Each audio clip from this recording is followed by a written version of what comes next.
Bugün sidik qaçırmalar haqqında danışacağıq. Sidik qaçırmaların növləri haqqında çoxlu suallar meydana gəlir. Birinci növü stress tipli sidik qaçırma. Bu ən çox gənc qadınlarda təsadüf olunur.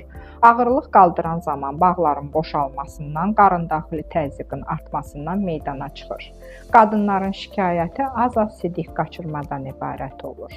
Bəzən sidik qaçırma təkcə adicə məhdud halda deyil, eyni zamanda sidikliyin boşalması, sidikliyin ön tərəfə əyilməsi, eyni zamanda bağırsaq divarının boşalması nəticəsində meydana çıxa bilir. Bəzən uşaqlıq boynunun 1/3 hissəsi uşaqlıq yolundan görünmüş olur. Sidik kisəsinin boynu sallanmış olur. Ətraf toxumalara nisbətdə hərəkətini dəyişmiş olur. Bu zaman sidik kisəsini yuxarı qaldırmaqla xüsusi torlardan, yəni biz buna meşdə deyirik. Bu askılardan istifadə etməklə sidikliyi yuxarıya doğru asırıq və tot əməliyyatı dediyimiz bir əməliyyatı icra edirik.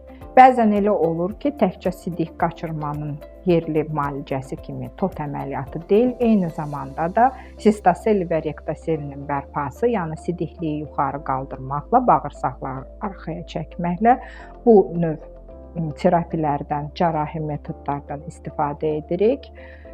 Təbii ki, hər bir xəstədə bu məsələlərə individual yanaşmaq lazımdır. İkinci tip sidik qaçırma zamanı askıranda, öskürəndə deyil, ağırlıq qaldıranda deyil, tualetə gedən zaman özünü tualetə çatdırmamağıdır qadının. Bu tip sidik qaçırmalarda müalicə növü təkcə cərrahi deyil, eyni zamanda terapiya yolu ilə, medikamentoz üsullarla korreksiya olunur.